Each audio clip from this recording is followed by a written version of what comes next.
On June the 27th, 1996, police in Pinellas County, Florida, had to undertake one of the largest manhunts in the county's history.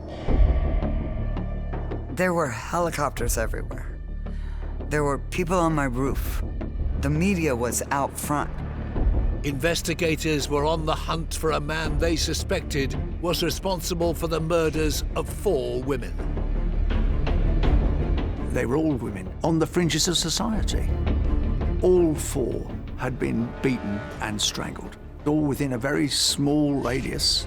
After weeks of surveillance, investigators were stunned to find out that their prime suspect was already a wanted fugitive, 41-year-old convicted sex offender James Randall. He had been imprisoned up in Massachusetts, and when he got out, he failed to report to his probation officer and instead fled the state. I couldn't believe it. My brother-in-law, there was 2 people living in there. The James Michael Randall that we knew, and the James Michael Randall that turned into a monster. With a trail of brutal, sadistic attacks on innocent women behind him, James Randall had been revealed as one of the world's most evil killers.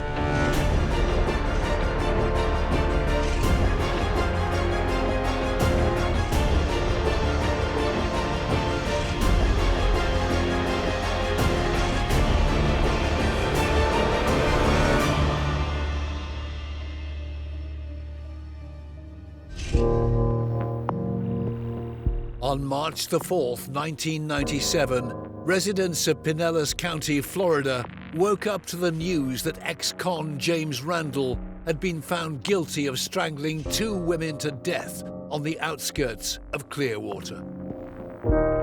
It's a very intimate way to kill someone. I mean, you're not, 5 feet away firing a gun. You're right there, and you can see their face, and you can see their eyes. You can see the look of fear as they're losing consciousness. That was the big turn-on for Randall. Randall's sentencing became a subject of widespread controversy following the decision to overturn his death penalty and instead sentence him to life imprisonment. Randall's defense team had argued the deaths were in fact accidental and a result of his fetish for sexual strangulation. What stands out most for me in this case is the injustice that he was able to say that he killed those women by accident, and it was believed, and he manipulated the entire system. Randall's ex-fiancée, Terry Jo Howard, was amongst the many affected and had her world turned upside down in the wake of the heartbreaking revelations. When Jimmy had the need to be violent with someone, he almost became a different person. Jimmy was a very cold, calculating man when he became that predator. He was evil. This killer's story begins on August the 28th, 1954, in Kentucky. James Michael Randall lived with his parents and sister. His father, eager for him to follow in his footsteps, was determined to see Randall join the high school football team. Randall appeared to be brought up in a household that was dominated by coercive control. He hated his father. He was held back a couple of years in order to be dominant on the football field. And so that hurt his schooling and hurt his education, all for the point of him being a star on the football field. And he resented that terribly. But it wasn't just Randall that his father would attempt to control. One of the stranger and more frightening aspects of his life was when he was young, he had actually seen his father rape and choke his mother, and apparently that excited him. The fact that he had witnessed his mother being strangled by his father will be significant, because if you got a fetish for something, You have to be introduced to that fetish first. You're not born with it. So undoubtedly, witnessing those attacks started to shape who Randall was. And Randall had a fetish for strangulation, which started very young.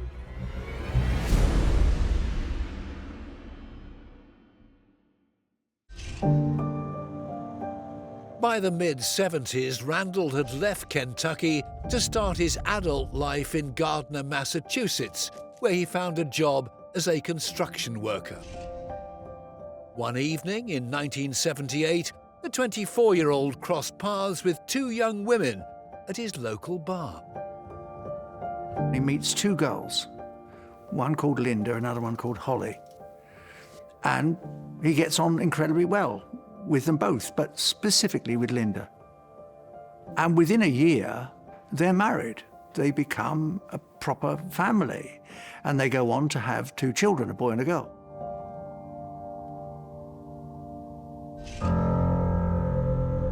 Nearly 5 years later, on March the 4th, 1984, Linda heard the news that her best friend Holly never made it home after a night out with friends. Linda's best friend, Holly Coate, worked at a bar, and on the night she vanished, she finished up her shift and then went to another bar, Mr. D's Lounge, for a celebration. And she was supposed to meet some people for a nightcap afterwards, but never showed up. The interesting thing was that Holly's car was still in the car park where she'd left it. She has simply disappeared. Holly Coates' family put up a $6,000 reward for information surrounding their beloved daughter's disappearance, and her distraught husband even took a month off work to look for her. But their searches turned up empty. 2 months later, Memorial Day weekend in May, there'd been a lot of rain in Massachusetts at this point. A local lake, Birch Hill Dam, had grown, and a lot of things started to come to the surface. A couple of canoeists used the rising water levels to explore areas around the dam that were usually inaccessible by water, but nothing could have prepared them for what they would uncover. They discovered a body. It was a naked woman with her hands or arms tied in a purple sock. Can you imagine the horror of that? A few days later, the body was identified as that of missing 28-year-old Holly Coate. It appeared that she'd been strangled to death, but finding her killer wasn't going to be easy. The tragedy was there were no forensic details, really, on Holly's body. It had been in the water for a very long time. Because of the deterioration of the body, it was difficult to pinpoint exactly how she had been killed or how long she'd been dumped there, or find any evidence tying her to who might have killed her. Police revisited Holly's last known movements. They looked into who she was with at the bar before she went missing nearly 3 months earlier. Her best friend's husband, James Randall. There's no question that Holly knew Linda and Randall well. I mean, they babysat her daughter. They were close friends. Randall was the last person to be seen with her. There had been a party at a bar, and they had left together, and then she disappeared. The tragic death of Holly Coate was the beginning of the end of Randall and Linda's relationship, with the 29-year-old becoming a prime suspect in the murder of his wife's best friend. Tensions between the couple began to rise, and James Randall would soon show his true colors.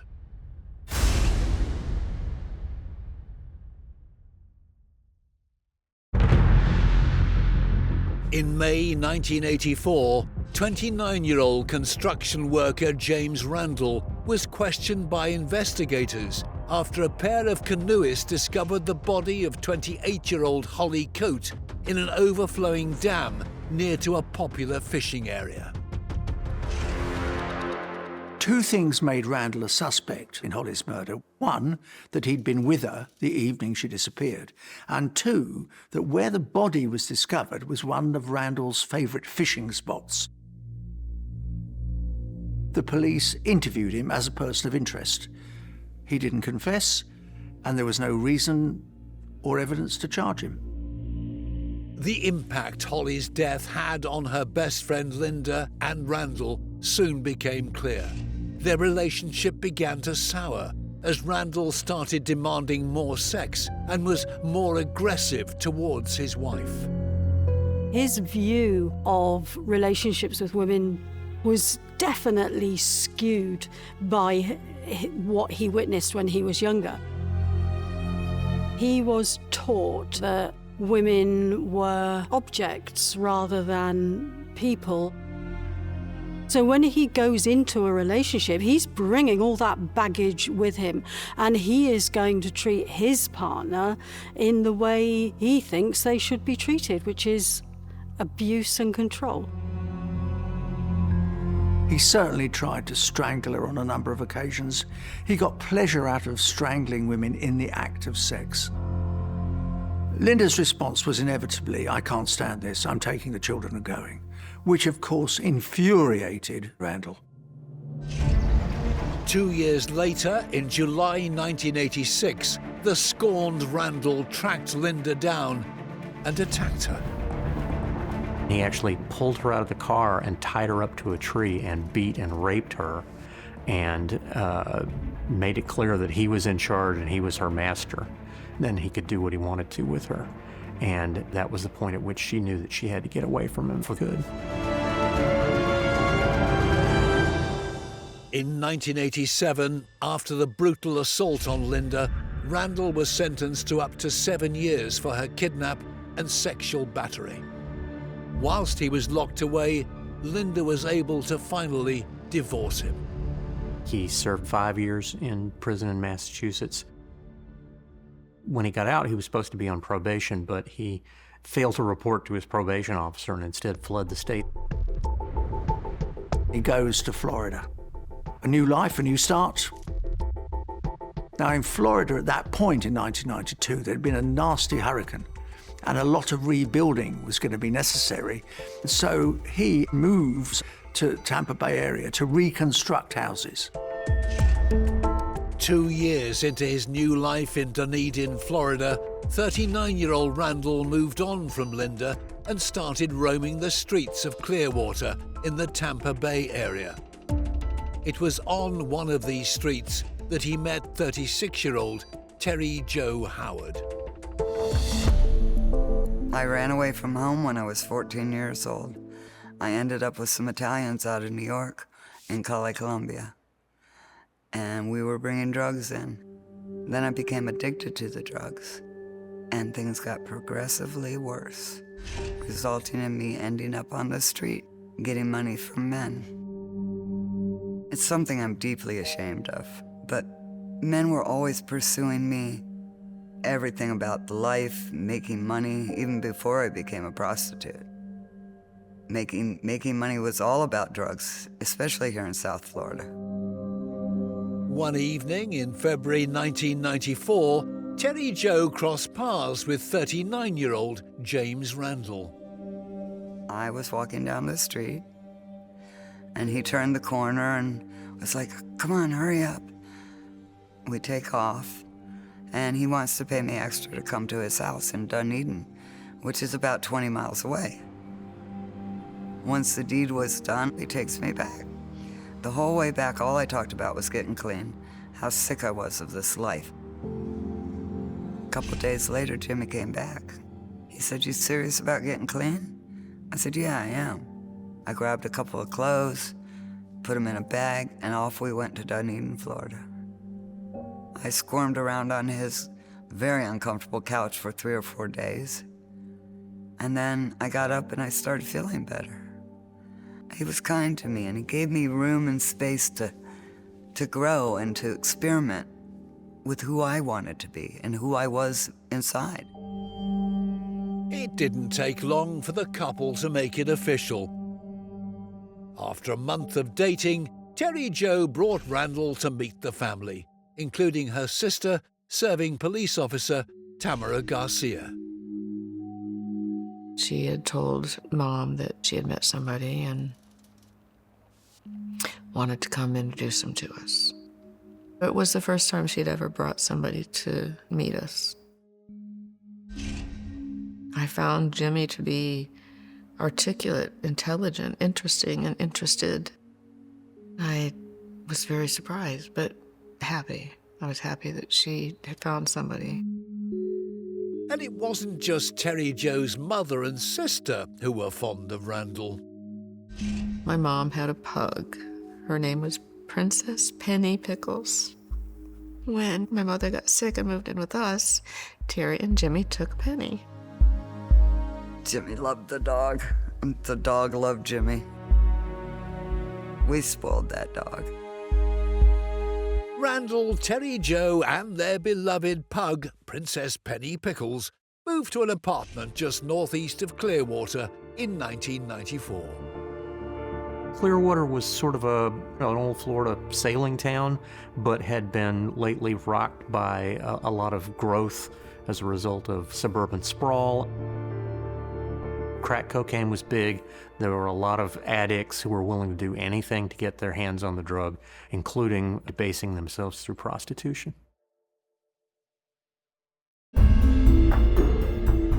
In July 1994, Pinellas County Police were called to the discovery of a body on a vacant lot in downtown Clearwater. Fingerprint records reveal the body to be that of 35-year-old waitress and dancer LaDonna Stella. LaDonna Stella was working as a sex worker, partly to sustain a drug habit. She liked disco dancing. She was a mother of three. The police were not in any doubt that she died from strangulation. Police were trying to work the case as just a regular murder, but they couldn't even find what had become of her clothes and her purse, and eventually it faded from view as they went on to other cases. On October the 20th, 1995, a year after the death of LaDonna Stella, Pinellas County Police found the body of 42-year-old Wendy Evans. She was last seen hitchhiking along North Fort Harrison Avenue in downtown Clearwater. She had had some drug problems. She was trying to get clean. The body had been dumped like garbage by the roadside. She'd been strangled and beaten to death. In addition to the LaDonna Stella case, Pinellas County Police also started investigating Wendy's murder, and it would be just weeks before a third body was discovered in the same county. Peggy Darnell was a woman in her 40s. She was working as a sex worker. She too suffered at the hands of someone who seemed to be targeting women in the Tampa Bay area.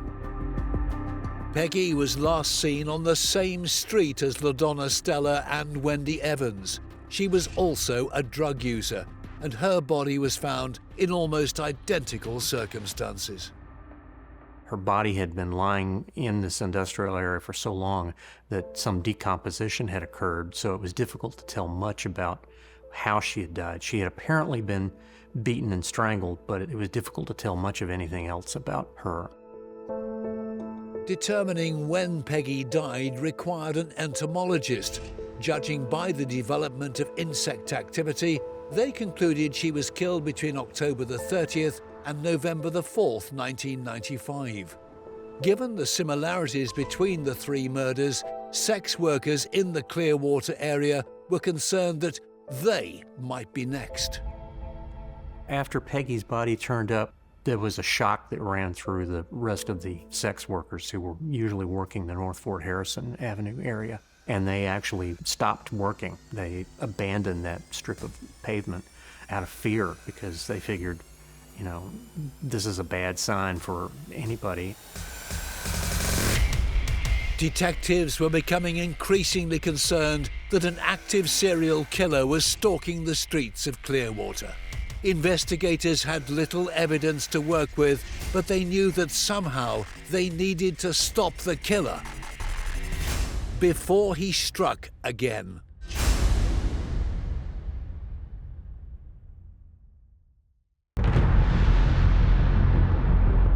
By January 1996, Pinellas County Police were inundated with information about 3 murdered women whose bodies had been found in and around Clearwater in Florida.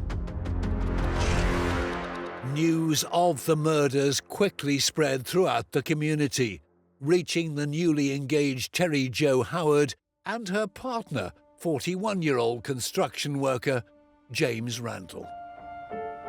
It was in the newspaper. Jimmy would read the articles to me every time one came out. And I'm like, Jimmy, I feel sorry for them. They're still somebody's child. And there's still a possibility that they could get clean and do great things.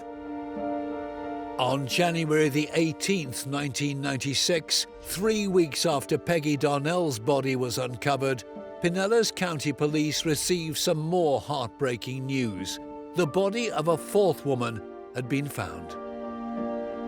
Her nude body was found behind a store in Palm Harbor, which is well north of Clearwater, but she had died in a similar fashion to the previous victim.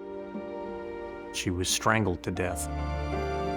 The woman was identified as 27-year-old Cynthia Pugh. Cynthia Pugh was another sex worker, but slightly different from the other sex workers in that, yes, she was funding a drug habit, but she was living with her parents. When Cynthia disappeared, the parents reported that night, which was very significant. Police knew Cynthia from previous encounters and were swiftly able to link her body to the missing persons report. There were striking similarities in the lifestyles and deposition sites of Cynthia Pugh, LaDonna Stella, Wendy Evans, and Peggy Darnell. They were all white women. All 4 had been beaten and strangled, all within a very small radius. They were all on the fringes of society. Pinellas County Police suspected they were no longer working on 4 separate homicides, but rather dealing with an active serial killer. The cases were combined into one investigation.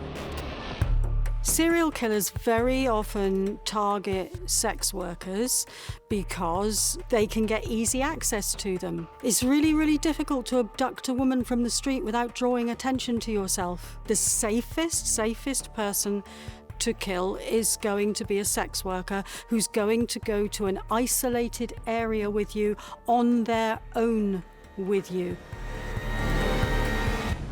The case finally started to gain traction when investigators got a crucial lead on some physical evidence they'd found at the crime scene of Wendy Evans back in October.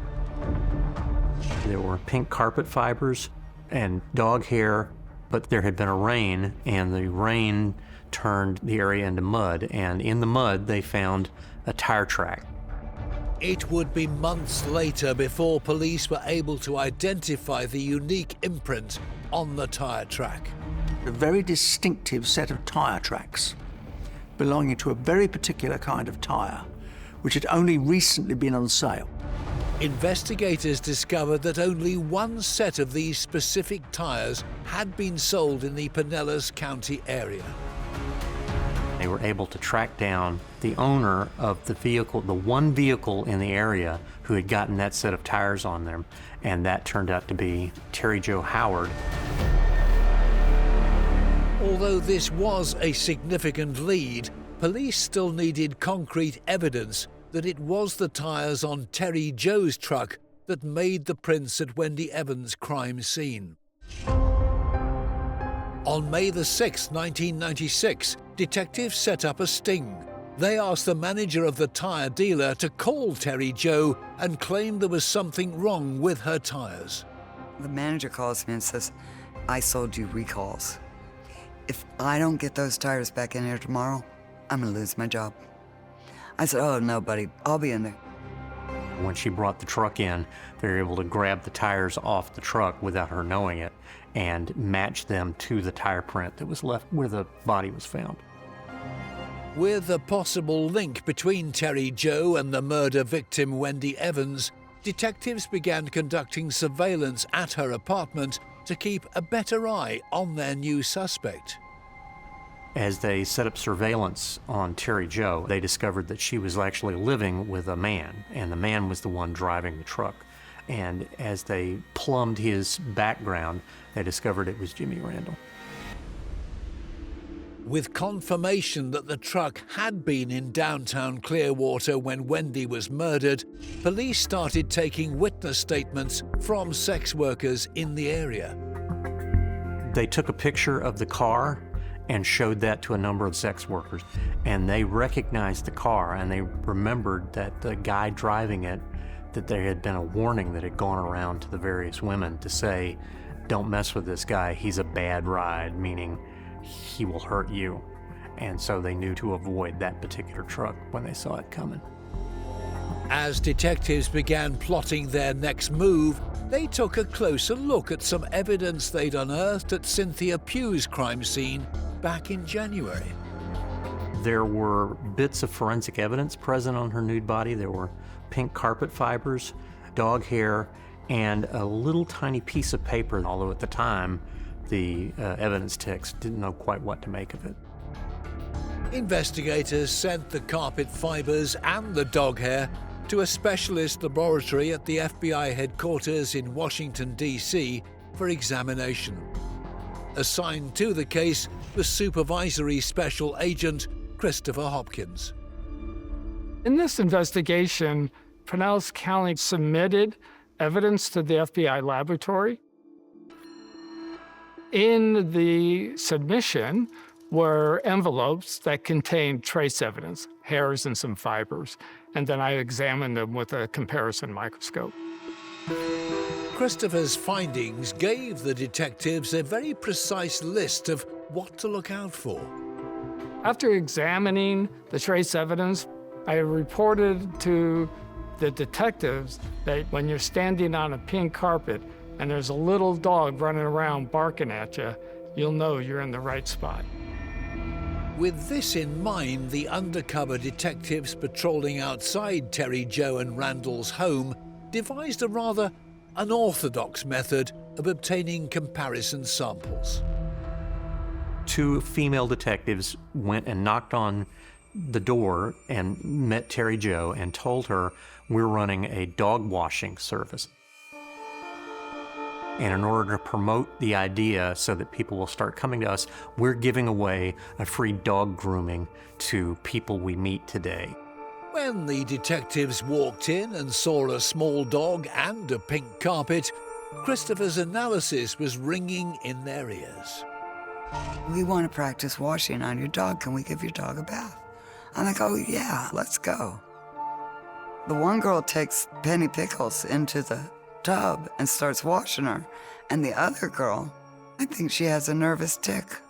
She's going like this to the carpet. And then I hear the dog yelp. So I'm like, what's going on? Did you hurt my baby? Oh, no, we're all done, we're all done. And they got out of there rather quickly. Later on, I find out those were two detectives. She was pulling the hair out of the dog. The other one with the nervous tick was gathering carpet fibers. The comparison samples were sent to the FBI laboratory. The conclusion I can reach, I can say the dog hairs are consistent with coming from that dog, and those carpet fibers are consistent with coming from that carpet. That was exceptionally important because those dog hairs and those carpet fibers are evidence of recent contact, meaning those victims had recent contact in his residence. Armed with this evidence, detectives were finally ready to make their next move. On June the 27th, 1996, They questioned Randall at the home he shared with Terry Jo while she was out of town, but he denied any knowledge of the murders. The reason they didn't arrest him at that moment when they met him at the apartment is they wanted the truck. They wanted an excuse to take the truck into custody and search it for further evidence. Detectives needed to arrest Randall while he was driving the truck in order to conduct a warrantless search of the vehicle. As they got back to their car, they saw Randall drive off. They knew Randall already had a warrant out for his arrest for violating his parole in Massachusetts back in 1992, after serving 5 years for an attack on his ex-wife. Police had been waiting for the opportune moment to apprehend him. Now was that time. Randall sees blue lights in his rearview mirror and decides that he's got to take off. Randall led police on a reckless high-speed chase until a wrong turn into a cul-de-sac brought it all to a screeching halt. He bailed out of the truck and took off on foot, and that's what led to the largest manhunt in Pinellas County history.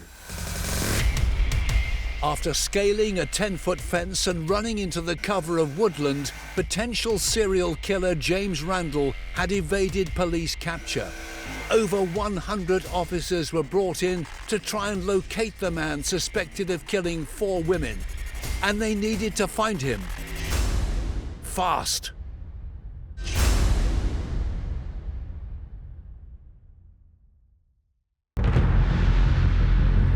On June the 27th, 1996, Pinellas County Police were on the hunt for 41-year-old construction worker James Randall. He'd gone on the run after police suspected he was responsible for the murders of 4 women in Clearwater. He'd stolen a pair of screens off windows and fashioned a form of camouflage out of that using the bushes around him in order to stay screened from all the airplanes and helicopters that were flying around looking for him. He would sleep during the day and only move around at night, and that made him very elusive. Whilst officers were scouring acres of woodland for their prime suspect, detectives began questioning Randall's fiancée, Terry Jo Howard. I'm sitting at the table, the detectives are asking me questions. I'm literally in physical shock. Everything sounds kind of like it's outside of a bubble. I'm just lost in my own thoughts, trying to answer the questions. Scared to death. Never been scared of anything until then. The cops had moved into my house. They told me I couldn't use the phone, couldn't go anywhere. There were helicopters everywhere.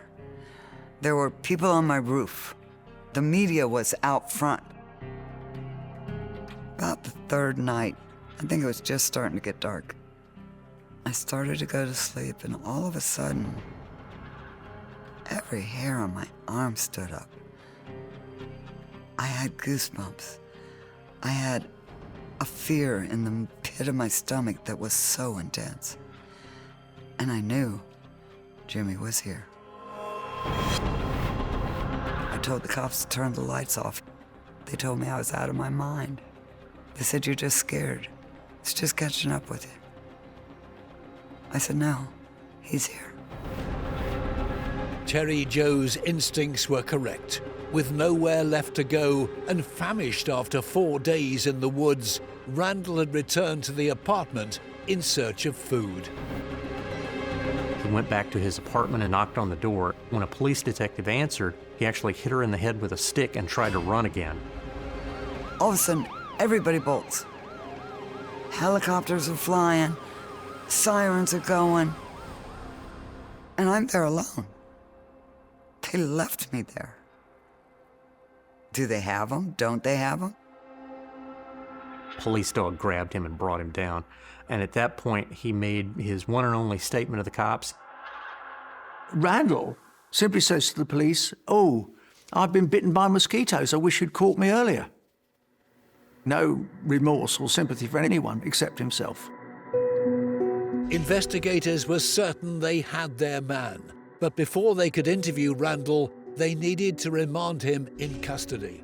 In order to keep him off the streets, they initially charged Randall for fleeing authorities, aggravated battery on a law enforcement officer, and the Massachusetts probation violation warrant. Randall's fiancée, Terry Jo, was given further details about his alleged crimes. Police got me in the office. They're slapping pictures of dead women in front of me with bruised throats. Everything's rushing through my head, and I'm just kind of backing up, screaming, going, no, no, no, no. It's true. It's true. And I knew then that the life I was working so hard to build had just come crumbling down. Whilst Randall was in custody at the Pinellas County Jail, police encouraged Terry Jo to speak with him. They wanted me to visit him, to convince him I was on his side. One day I asked him, I said, "Hey, Jimmy, I know you killed this woman. I know you killed this woman. So why didn't you kill me? Why not me, huh? Why not me?" And he looked at me. It looked like he wanted to cry, but I could tell his little mind was thinking and manipulating the whole time. The only way to communicate with somebody in the other pod is to write backwards on the glass so that they could read it. Jimmy then wrote backwards on the glass, "I hurt others, so I would not hurt you." He barely got the last out, and I was up and cussing, and "You are never gonna blame this on me. You did not do this because of me." Randall denied any involvement in the murders to detectives. On September the 17th, 1996, nearly 80 days after the arrest, police had enough evidence to indict 42-year-old Randall for the murders of Wendy Evans and Cynthia Pugh. Despite original suspicions, there was insufficient evidence to charge him with the murders of LaDonna Stella and Peggy Darnell. LaDonna and Peggy's murders remain unsolved. No other suspects have ever been named in relation to their deaths. They charged him with not 4 murders, they charged him with just 2. And I believe he said something like, "Is that all you're charging me with?" And that was the last thing he said to the cops. With a trial on the horizon, the search for evidence continued, and the forensic team made a breakthrough. They'd been trying to identify the mysterious piece of paper that was found at the deposition site of Cynthia Pugh, who was murdered back in January 1996. They were puzzled about what it was. It was a little fleck of cigarette paper, and Terry Jo was a smoker. Eventually, detectives were able to collect a DNA sample from Terry Jo Howard and matched it to the saliva in the piece of paper. With one suspect in custody, detectives needed to determine if Terry Jo was also involved in the murders. After Jimmy was arrested, Terry was being processed, meaning they had to take her DNA. So they needed to get samples of her pubic hair, of her saliva, of her facial hair, of her hair of her head, of her fingernails. And they needed that to rule out the fact that she was involved in any way. Thankfully, Tamara was also a serving police officer, and her meticulous detective skills meant Terry Jo was able to be eliminated from the police inquiries. Thank God my sister kept records. Being a police officer, she's used to writing everything that happens to her down every day. Well, that came in handy, because every time I was out of town was when they found another murdered body. And it wasn't just Terry Jo's DNA they found on the paper from the cigarette butt. One detective looks at me and he says, "We found your DNA on a cigarette butt, but we found something else and it's not human." When Terry smoked, Princess Penny Pickles would get her cigarette butts and chew on them. That was the one piece of evidence absolutely proving that Cynthia had been in Randall's apartment. 5 months later, in February 1997, Randall was put on trial at the Pinellas County Courthouse for the murders of Wendy Evans and Cynthia Pugh. As Randall continued to plead his innocence, prosecutors were keen to establish the extent of Randall's violence in past relationships. Amongst those to testify were his ex-wife Linda and now ex-fiancé Terry Jo. The day I testified was the day I got free of any feelings, of any emotions, of any guilt. Terry Jo recounted a past incident to the court which took place in October 1995, the same month Wendy Evans was murdered. One day at work, my boss comes up behind me and starts grinding me. I told Jimmy what happened, and he picked me up by the throat and pinned me against the wall and started screaming at me, "Don't you ever, ever, ever let anybody take advantage of you like that again." That's all I remember. When I woke up, he was having sex with what I think he thought was my dead body. When I opened my eyes, Jimmy was shocked. When Randall's ex-wife Linda testified and recalled strikingly similar scenarios from her relationship with him, it became clear to the jury that Randall had a deep-rooted desire for sexual strangulation. Manual strangulation was the part of the assault that he seemed to be most interested in. It was the one that gave him the most pleasure. He would get a high from that, from watching somebody struggle to breathe, watch them face to face, watch the life go out of them. It's a very, very personal thing to strangle somebody. FBI agent Christopher Hopkins also testified about his findings in court. I testified to the work that I'd done and the reports that I had written about matching the dog hairs recovered from the victims, matching the known dog hair samples collected from his dog. Without the trace evidence, it would have been very difficult to tie the victims into that residence and to the defendant. In a way, you could argue that Princess Penny Pickles is the one who nailed Jimmy Randall.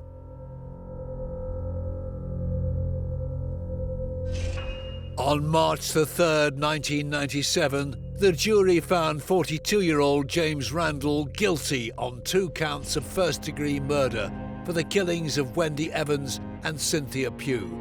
On April the 4th, he was back in court to be sentenced. Judge Schaefer, an expert on the death penalty, her position was, this is the law, I've sworn to carry out the law, therefore, if that's what's called for in this case, I'm going to sentence this guy to die. However, Randall appealed this decision, and in April 2000, the Florida Supreme Court overturned his original convictions. The defense claimed that due to his established fetish for strangling women during sex, there was not enough evidence that he intended to kill his victims. Randall's convictions were reduced to 2 counts of second-degree murder and a life sentence behind bars. The decision wasn't welcomed by those who knew him best. It takes incredible strength to choke somebody to the point where they pass out, let alone to kill them. He intentionally kept his upper body super strong to be able to do these things. This is not accidental. I do believe this was premeditated. I came home from work that day, and my tape recorder was full of messages from the state attorney's office, from detectives. They said, "Jimmy's coming off death row." What does that mean? Does that mean he's going to be in a regular prison where he can escape? He did not kill those women by accident. You might kill one in that way by accident, but not two. I felt like Jimmy deserved the death penalty. It took the ingenious actions of Pinellas County detectives to put an end to Randall's reign of terror across Clearwater. He was a dangerous man who would stop at nothing to fulfill his sexual yearning for strangulation, claiming the lives of at least 2 innocent women. This undoubtedly makes James Randall one of the world's most evil killers.